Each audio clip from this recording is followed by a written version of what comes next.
Imagina que vives en Jerusalén en el año 28 de nuestra era. Cada vez que sales a la calle, los ves. Llevan filacterias en la frente y en el brazo izquierdo, pequeñas cajitas de cuero negro con versículos de la Torá escritos en su interior. Sus mantos tienen flecos largos y elaborados, los llamados tzitzit, que según la ley mosaica deben recordar a cada hombre los mandamientos de Dios. Caminan despacio, hablan en voz alta citando pasajes de la Escritura, y la gente del mercado se aparta para dejarlos pasar.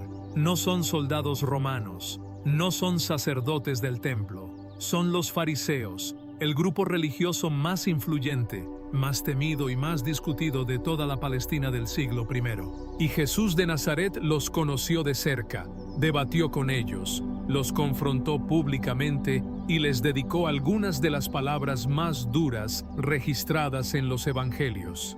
Deja tu like, suscríbete y comparte. Comencemos. Para entender quiénes eran los fariseos, hay que retroceder unos 2 siglos antes de Cristo, hasta la crisis más profunda que había vivido el pueblo judío desde el exilio en Babilonia. En el año 167 a.C., el rey Seleucida Antíoco IV Epífanes profanó el templo de Jerusalén, instaló una estatua de Zeus en el lugar santísimo y prohibió bajo pena de muerte la circuncisión, el sábado y el estudio de la Torá. Fue un intento de helenizar por la fuerza a los judíos, de arrancarles su identidad religiosa.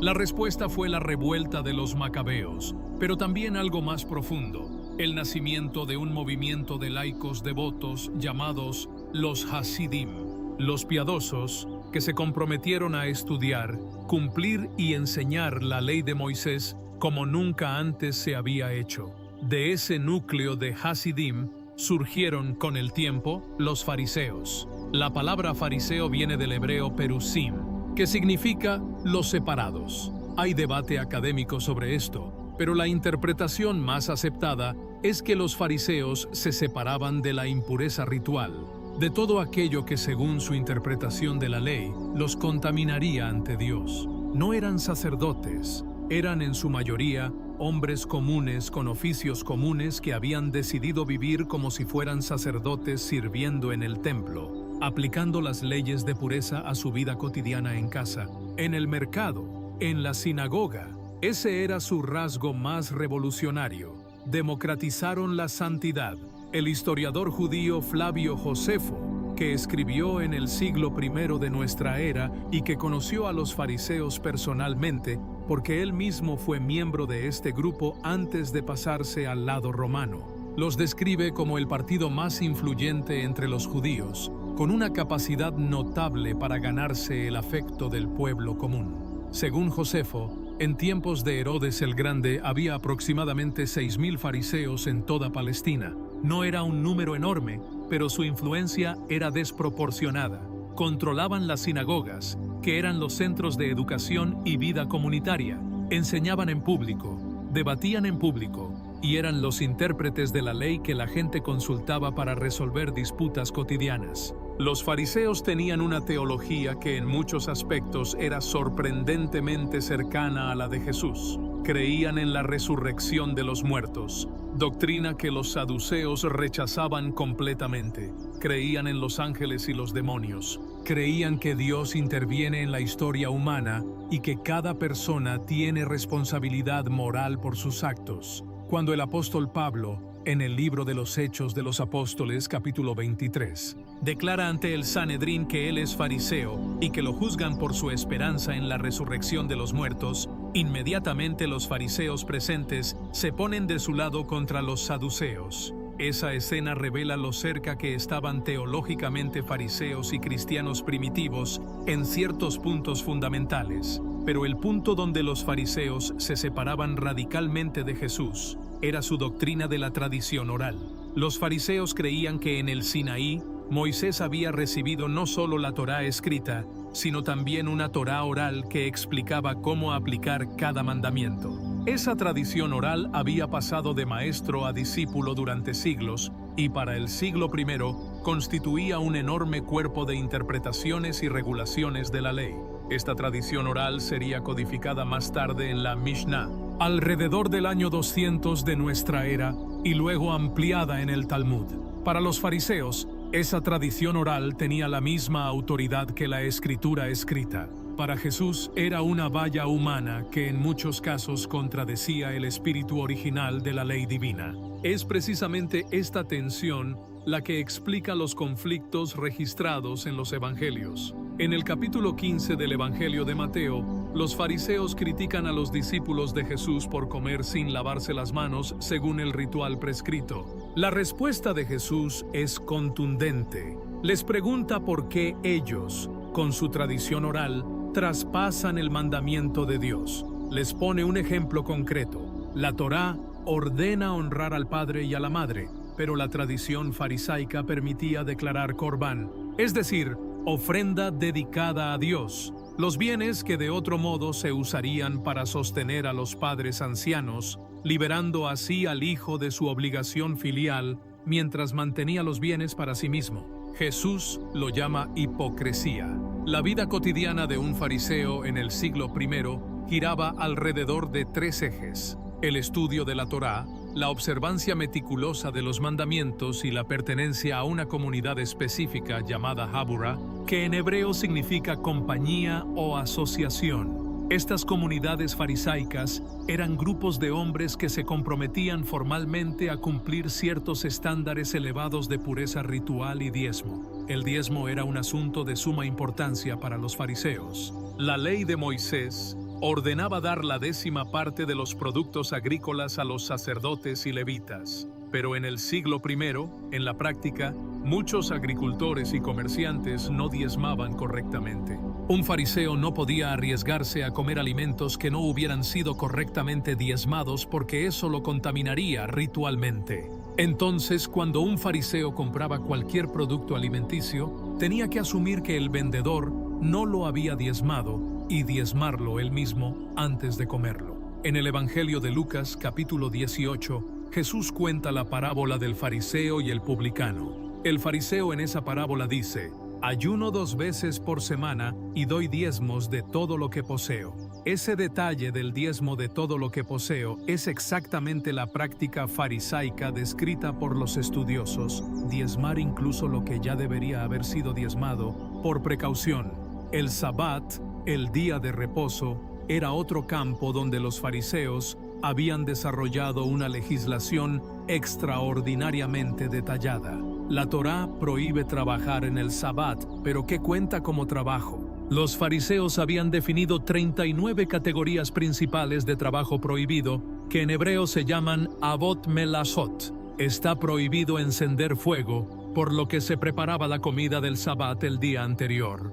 Está prohibido escribir. Está prohibido llevar cargas. Está prohibido caminar más de 2000 codos de distancia desde el hogar, la distancia conocida como el camino del Sabbat. Cuando los fariseos critican a Jesús y a sus discípulos por arrancar espigas de trigo al pasar por un campo en sábado, en el capítulo 12 de Mateo, están aplicando exactamente esta legislación. Para ellos, arrancar espigas equivalía a cosechar, y cosechar era trabajo prohibido. Dentro del movimiento farisaico había escuelas con posiciones marcadamente distintas. Las dos más importantes en tiempos de Jesús eran la escuela de Shammai y la escuela de Hillel, fundadas por dos rabinos que vivieron en el primer siglo antes de Cristo y primero de nuestra era.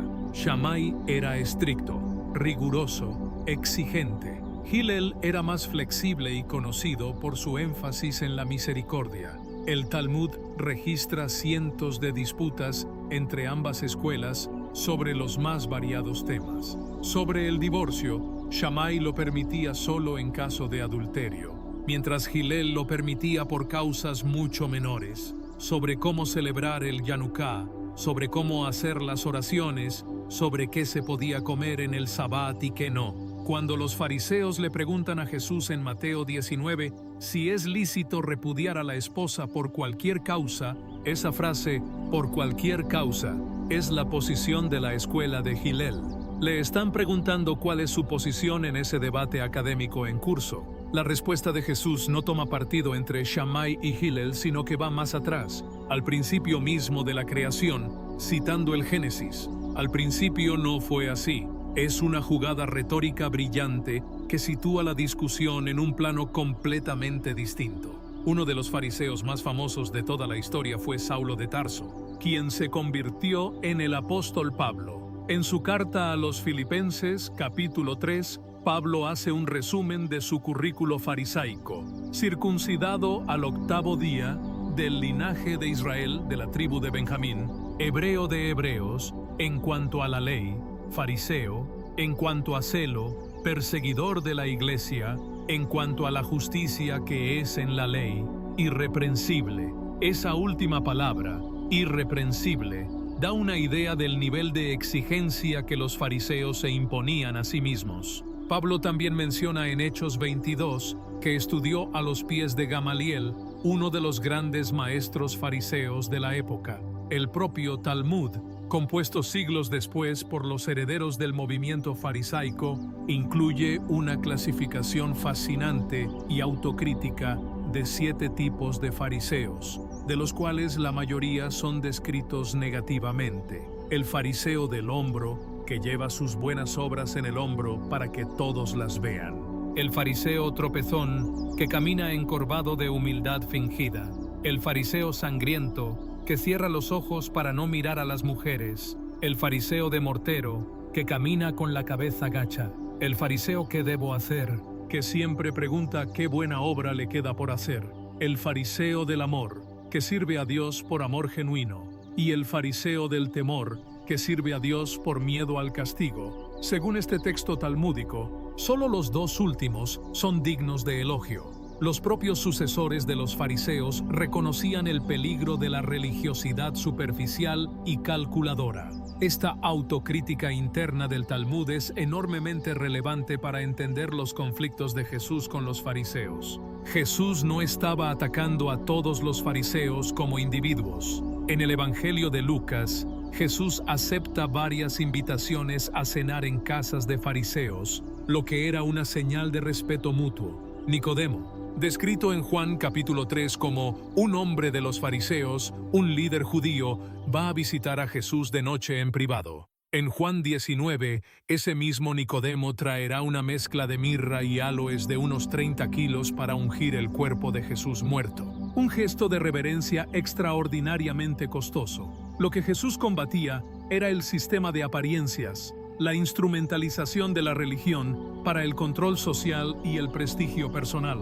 Deja tu like, suscríbete y comparte. En el capítulo 23 del Evangelio de Mateo, Jesús pronuncia ante las multitudes y ante sus propios discípulos el discurso más duro que los evangelios registran, dirigido directamente a los escribas y fariseos. Son 7 declaraciones de «ay de vosotros», que la tradición cristiana ha llamado las 7 maldiciones o los 7 ayes. Cada una apunta a una forma específica de hipocresía religiosa. El primer ay, el shashi de ataje, cierran el reino de los cielos delante de los hombres. El segundo, devoran las casas de las viudas y como pretexto hacen largas oraciones. El tercero, recorren mar y tierra para hacer un prosélito y cuando lo convierten lo hacen doble hijo del infierno que vosotros. El cuarto, guías ciegos que dicen que si alguien jura por el templo, eso no obliga, pero si jura por el oro del templo, sí obliga. El quinto ay es quizás el más vívido. Limpian el exterior del vaso y del plato, pero por dentro están llenos de robo y de injusticia. El sexto, se parecen a sepulcros blanqueados que por fuera parecen hermosos, pero por dentro están llenos de huesos de muertos y de toda inmundicia. El séptimo, edifican los sepulcros de los profetas y adornan los monumentos de los justos diciendo que si hubieran vivido en tiempos de sus padres, no habrían derramado la sangre de los profetas, mientras que con sus acciones presentes demuestran que son hijos de los que mataron a los profetas. Es retórica ardiente, incandescente, que solo tiene sentido en un contexto donde los fariseos tenían poder real sobre la vida religiosa y social de la gente común. Aquí hay un dato que cambia completamente la perspectiva. Después de la destrucción del Templo de Jerusalén, en el año 70 de nuestra era, a manos del ejército romano, Los fariseos fueron el único grupo del judaísmo del Segundo Templo que logró sobrevivir y reconstituirse. Los saduceos, ligados al templo, desaparecieron. Los celotes fueron aplastados militarmente. Los esenios también se disolvieron. Pero los fariseos, cuya visión de la vida religiosa no dependía del templo sino de la Torá, la sinagoga y la comunidad, pudieron adaptarse al mundo posterior al año 70. El rabino Yohanan ben Zakkai, discípulo del gran Hillel y líder fariseo, obtuvo el permiso para establecer una academia en Yavne, donde el judaísmo rabínico fue reconstituido. El judaísmo que existe hoy es en gran medida heredero directo de los fariseos. Eso significa que cuando los evangelios describen los conflictos de Jesús con los fariseos, están describiendo un debate interno dentro del judaísmo del siglo I, un debate entre distintas visiones de cómo ser fiel a Dios, de qué significa guardar la ley, de quién tiene autoridad para interpretarla. No era un debate entre el bien absoluto y el mal absoluto. Era un debate intenso, apasionado, dentro de una tradición compartida. La vida material de los fariseos varía enormemente según la clase social del individuo. Algunos fariseos eran artesanos y comerciantes de clase media, como parece haber sido el caso de Pablo de Tarso. Otros pertenecían a familias de cierta prosperidad. Lo que sí era universal era el compromiso con la pureza ritual, que tenía implicaciones económicas concretas. Comprar solamente a vendedores de confianza que diezmaran correctamente. No comer en casas de no fariseos por el riesgo de impureza. Observar los rituales de lavado de manos y utensilios. Todo esto creaba un modo de vida diferenciado y visible. Las oraciones diarias eran un eje central de la vida farisaica. El Shema, la afirmación central del monoteísmo judío, debía recitarse 2 veces al día. Había 3 momentos de oración durante el día: Shacharit por la mañana, Minjá por la tarde y Arbit al caer la noche. El Evangelio de Mateo capítulo 6 registra a Jesús hablando de los que aman orar de pie en las sinagogas y en las esquinas de las calles para ser vistos de los hombres. Esa práctica concreta de orar de pie en lugares públicos estaba directamente asociada con los fariseos más ostentosos. Jesús no estaba condenando la oración, sino el teatro de la oración. El ayuno voluntario 2 veces por semana. Los lunes y los jueves era otra práctica distintivamente farisaica. La Torá solo prescribe un ayuno obligatorio en el año, el día de la expiación o Yom Kippur. Los fariseos añadieron ayunos voluntarios. Cuando en Lucas 18 el fariseo de la parábola menciona que ayuna 2 veces por semana, está describiendo exactamente esta práctica. La Didaché, uno de los documentos más antiguos del cristianismo primitivo, instruye a los cristianos a no ayunar los lunes y los jueves como los hipócritas, sino los miércoles y los viernes, lo que confirma que el ayuno farisaico bisemanal era una práctica real y bien conocida en ese periodo. La relación de los fariseos con el poder político en el siglo I es complicada y cambiante. Bajo los reyes asmoneos, los fariseos habían tenido una relación tensa con el poder. Bajo el dominio romano y el reinado de Herodes el Grande, los fariseos generalmente evitaron confrontar directamente al poder político romano. Su resistencia era cultural y religiosa, no armada. En tiempos de Jesús, el organismo de gobierno religioso era el Sanedrín, un consejo de 71 miembros presidido por el sumo sacerdote. Estaba dominado por los saduceos, la clase sacerdotal aristocrática.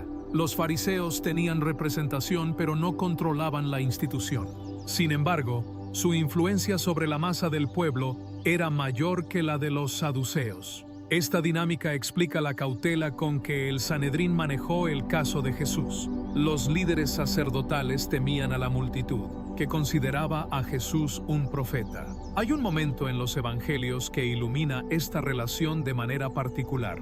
En Lucas 13, algunos fariseos se acercan a Jesús para advertirle que Herodes Antipas quiere matarlo, y lo hacen aparentemente para protegerlo. Si esos fariseos querían dañar a Jesús, habrían sido ellos mismos quienes lo entregaran a Herodes. En cambio, parecen estar advirtiéndole de un peligro. Ese episodio sugiere que la relación entre Jesús y todos los fariseos no era monolíticamente hostil. Había fariseos que lo escuchaban, que lo admiraban, que lo protegían, y había fariseos que lo veían como una amenaza al orden que ellos representaban.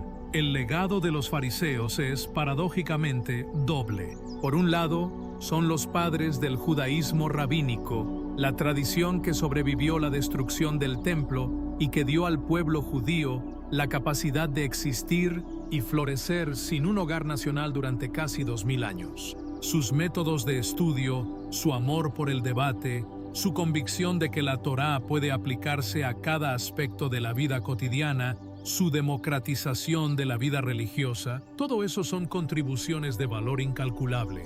Sin los fariseos, el judaísmo, tal como lo conocemos, no existiría. Por otro lado, son el símbolo bíblico de la religiosidad vaciada de su corazón, la advertencia permanente de que la observancia exterior de las reglas puede coexistir con la corrupción interior, que el conocimiento de la ley no garantiza el cumplimiento de su espíritu, que el prestigio religioso puede convertirse en un instrumento de poder y control en vez de ser un servicio a Dios y al prójimo. Esa tensión no es exclusiva del judaísmo farisaico. Aparece en todas las tradiciones religiosas. El fariseo de Mateo 23 no es solo un personaje histórico del siglo I. Es un arquetipo, una posibilidad permanente dentro de toda persona que toma en serio su religión. Los conflictos entre Jesús y los fariseos, leídos con cuidado y contexto histórico, no son el enfrentamiento entre la gracia cristiana y la legalidad judía, como se ha interpretado erróneamente durante siglos, con consecuencias históricas trágicas. Son el debate interno de una tradición viva sobre su propia alma. Son la pregunta que toda comunidad religiosa debe hacerse. ¿Sirve nuestra práctica a Dios y al prójimo, o nos sirve a nosotros mismos? ¿Nos acerca la observancia de nuestras reglas al espíritu que les dio origen, o lo oscurece? Jesús hizo esa pregunta con una urgencia y una claridad que sigue incomodando y desafiando 20 siglos después. Los fariseos caminaban por las calles de Jerusalén con sus filacterias y sus mantos de flecos largos. Llevaban en el cuerpo la marca visible de su compromiso con Dios. Y precisamente por eso, la pregunta que Jesús les hacía era la más difícil de todas. ¿Lo que llevan por fuera corresponde a lo que tienen por dentro? Es una pregunta que ningún ser humano religioso puede escuchar sin que le toque el corazón, porque a todos nos queda pendiente la respuesta. Deja tu like, suscríbete y comparte. Hasta la próxima.